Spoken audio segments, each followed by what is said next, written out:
கிறிஸ்துவில் பிரியமானவர்களே, இந்த நாளிலும் தேவன் நமக்கு தருகிற வார்த்தை ஏசாயா 43 அதிகாரம் 18, 19 ஆகிய வசனங்கள். முந்தினவைகளை நினைக்க வேண்டாம், பூர்வமானவைகளை சிந்திக்க வேண்டாம். இதோ நான் புதிய காரியத்தை செய்கிறேன், இப்பொழுதே அது தோன்றும், நீங்கள் அதை அறியீர்களா? நான் வனாந்தரத்திலே வழியையும் அவாந்திர வெளியிலே ஆறுகளையும் உண்டாக்குவேன். ஹல்லேலூயா. கிறிஸ்துவில் பிரியமானவர்களே, முந்தினவைகளை நினைக்க வேண்டாம். இன்னைக்கு நிறைய குடும்பத்திலே ஆசீர்வாதத்துக்கு தடை என்ன? பழைய காரியங்களை உட்கார்ந்து யோசிச்சுட்டே இருப்பாங்க.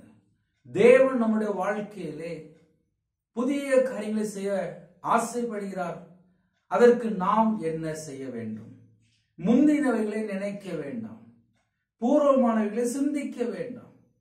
ஒரு குடும்பத்தை தேவன் ஆசீர்வதிக்கணும் அப்படின்னா முந்தினவைகளை, போன வருஷம் இப்படி நடந்துட்ட, கொரோனா நேரத்தில் இப்படி நடந்துட்ட, என்னுடைய சொத்தை ஃபுல்லா எழுதி வாங்கிட்டாங்களே, என் வாழ்க்கை ஃபுல்லா காணாம போச்சே, எல்லாமே நஷ்டமாயி போச்சே அப்படின்னு சொல்லி பழைய காரியங்களை உட்கார்ந்து சிந்தனையில கொண்டு வந்து உட்கார்ந்து யோசிச்சுட்டே இருப்பாங்க.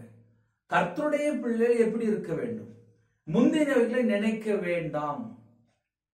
தேவனுடைய வார்த்தைக்கு நாம் கீழ்ப்படிந்தால் மட்டும்தான் ஆசீர்வாதம். முந்தினவைகளை நினைக்க வேண்டாம், நினைக்க வேண்டாம். நம்ம நினைக்காம இருக்கும்போது நம்முடைய தேவன் நமக்கு புதிய வாசலை திறந்து தருவார். இந்த வருஷத்தினுடைய ஆசீர்வாதம் நாம் பெற்றுக்கொள்ள வேண்டும் என்றால் பழைய காரியங்கள் யோசிக்கிறதெல்லாம் விட்டுறணும். ஹல்லேலூயா. பூர்வமானவைகளை சிந்திக்க வேண்டாம். நம்ம சிந்தனையிலே தேவையில்லாத காரியங்கள் வரக்கூடாது. இதோ நான் புதிய காரியத்தை செய்கிறேன் என்று தேவன் நமக்கு வாக்குத்தத்தம் செய்திருக்கிறார். அந்த வாக்குத்தத்தங்களை பெற்றுக்கொள்ள நம்மை நாம் அர்ப்பணிக்கணும். என்னுடைய வாழ்க்கையிலே கர்த்தர் எனக்கு ஒரு புதிய காரியத்தை செய்யுங்கப்பா, என் வாழ்க்கையில எனக்கு ஒரு அற்புதம் வேணும்ப்பா அப்படின்னு சொல்லி தேவனுடைய சமூகத்துல நாம் அர்ப்பணிக்கும் போது கண்டிப்பா நம்முடைய தேவன் ஆசீர்வதிப்பார். இப்பொழுதே அது தோன்றும் என்கிறார். இப்பொழுதே, இந்த செகண்டே, இப்பொழுதே அது தோன்றும், நீங்கள் அதை அறியீர்களா?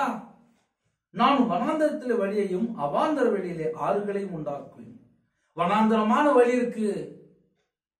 இப்ப நம்ம லேட்டஸ்டா சொல்லணும் அப்படின்னா ஒரு போர் ஓடணும் அப்படிம்போம், தண்ணி வேணும் அப்படின்னா அந்த இடத்துல என்ன செய்யலாம் சொல்லி உட்கார்ந்து யோசிப்போம். ஆனா கர்த்தர் சொல்கிறார், நான் வனாந்தர, அது எவ்வளவு பெரிய ஒரு வனாந்தரமா இருக்கட்டுமே, வனாந்தரமான இடத்திலே, அந்த இடத்துல நமக்கு தண்ணியை உண்டாக்குறதுக்கு நம்முடைய தேவன் ஜீவனுள்ள தேவனா இருக்கிறார்.